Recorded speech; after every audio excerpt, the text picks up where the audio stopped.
What's up guys, Frank Macaluso here from Garageaholic. Our next project is a 1985 635 CSI. This is Charlie Camel. He is our new customer and he wants me to put an LT1 engine, V8, 454 horsepower with a TR6060.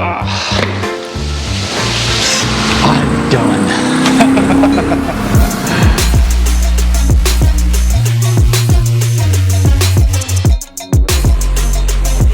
I'm Charlie. I live somewhere in Massachusetts. I'm originally from Lebanon.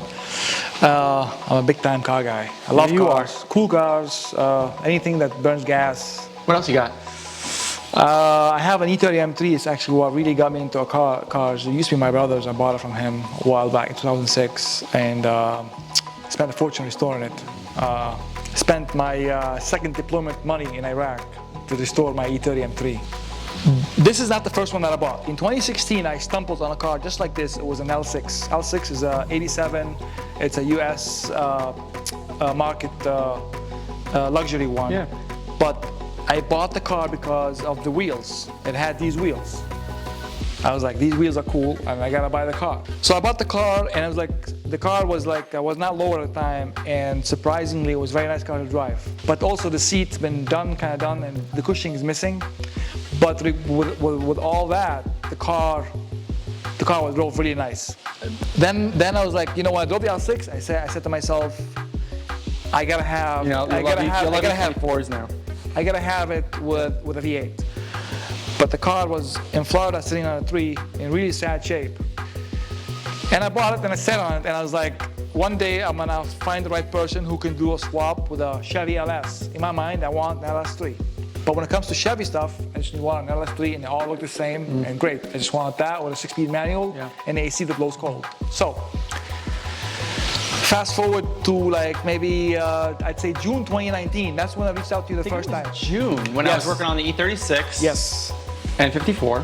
And then it was right there, and you had a bunch of wires. It was like a nice type of wire, and you had a bunch of plants next to the thing.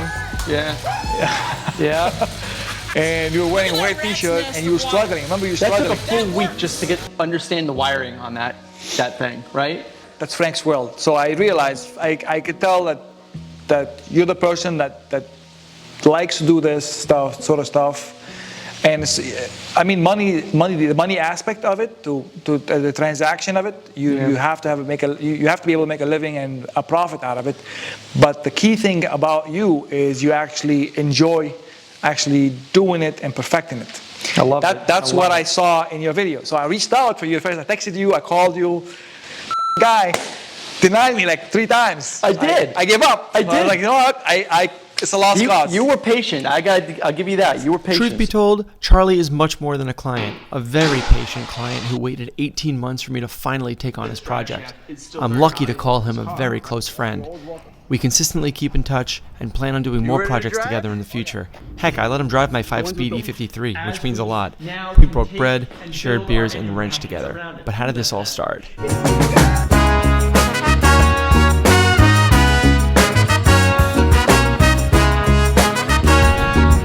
Today, we're going to be taking some American V8 and put it into a BMW.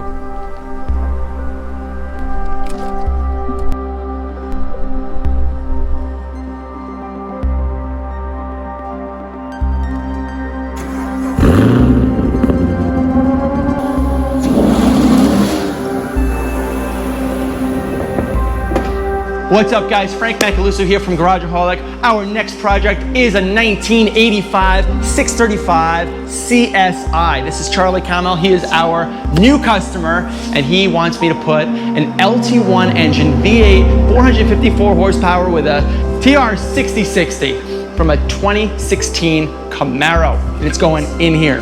I think that this is going to be an awesome swap. It's going to be my first and I hope it's not going to be my last.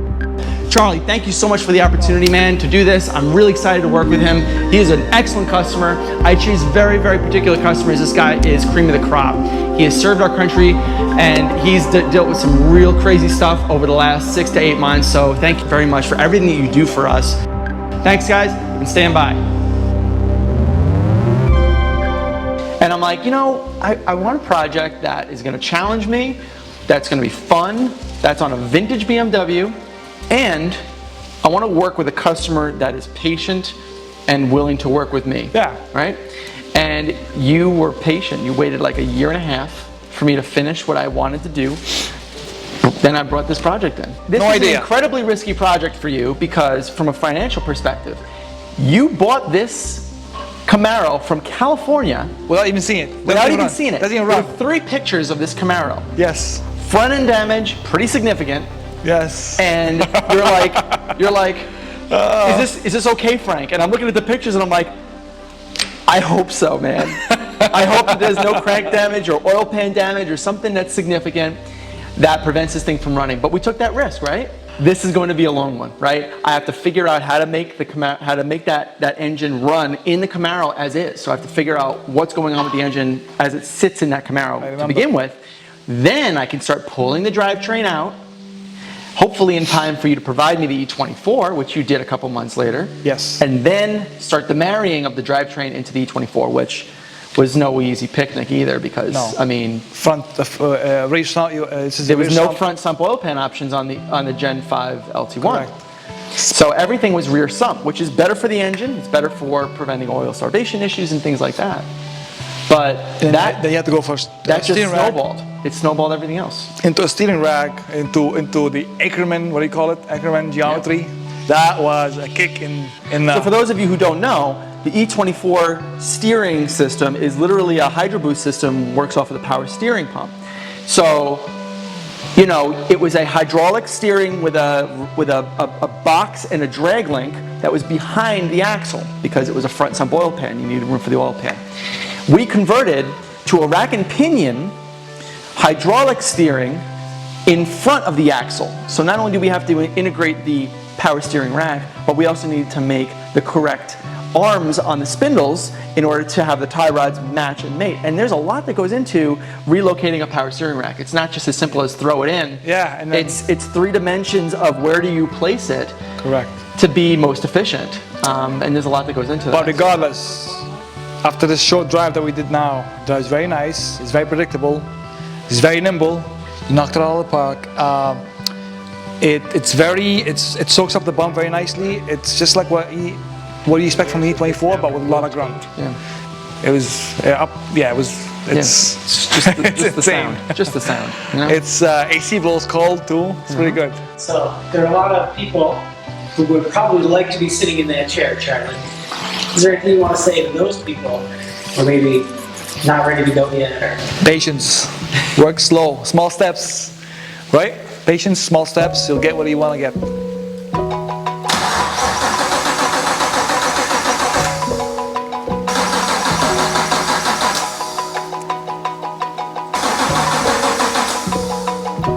Nope. Nothing yet. And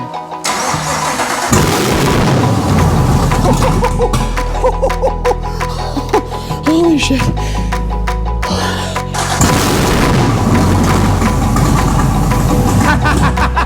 It's struggling to idle, but it's doing it. Oh, yes. You need to think about how you want the system to work.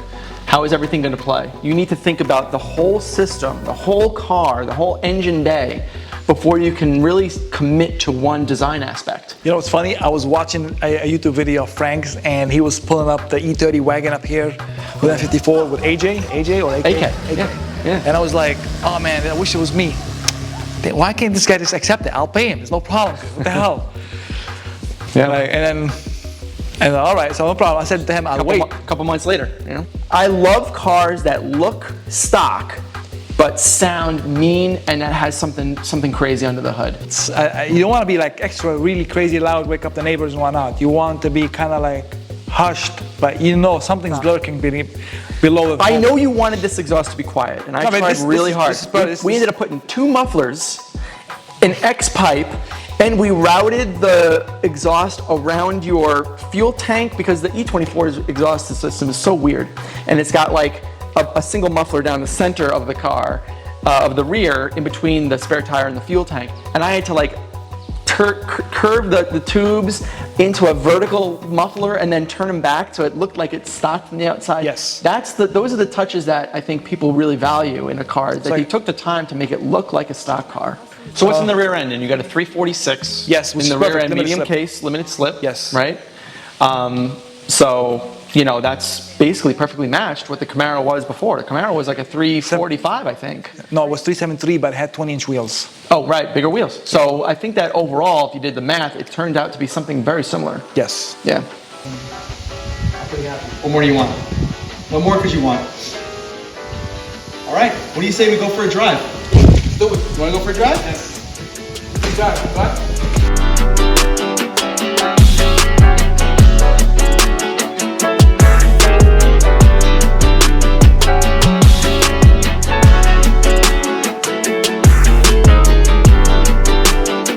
Let's see what you got there.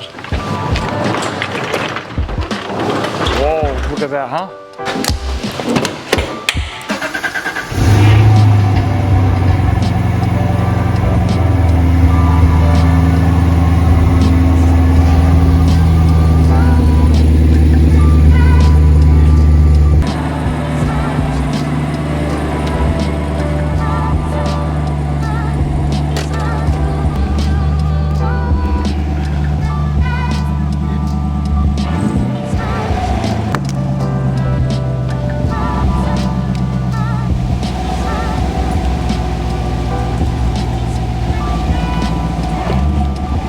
Wow, looks good.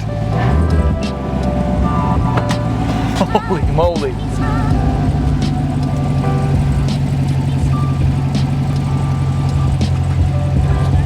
Wow, Frank, huh? You knocked it out of the park.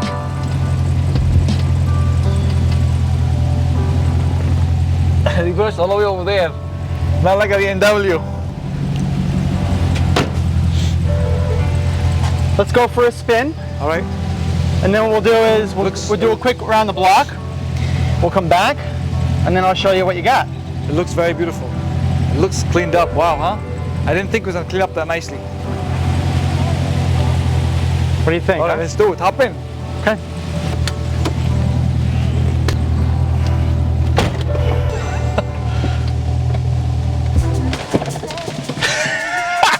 I don't know it, dude.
This thing is a hoot to drive.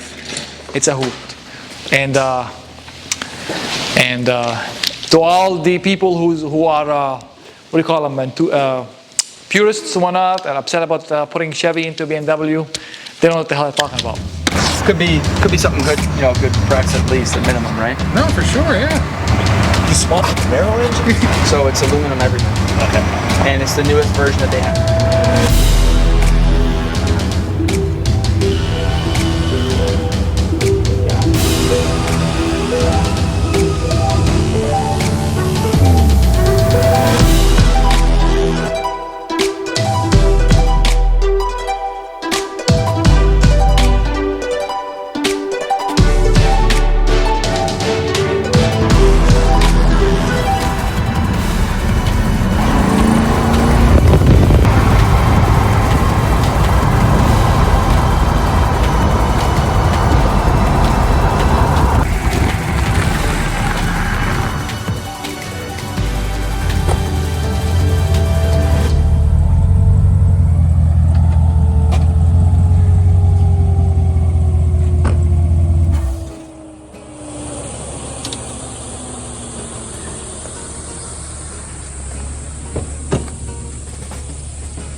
Shabby, huh? Not too shabby. Not too shabby indeed. Things pretty slick. Oh, it's so spiffy. Oh my god. This is bonkers. So how many heads did you turn? A lot of broken neck. A lot of broken necks, huh? I got broken back and I got broken necks. Bye-bye. Thank you.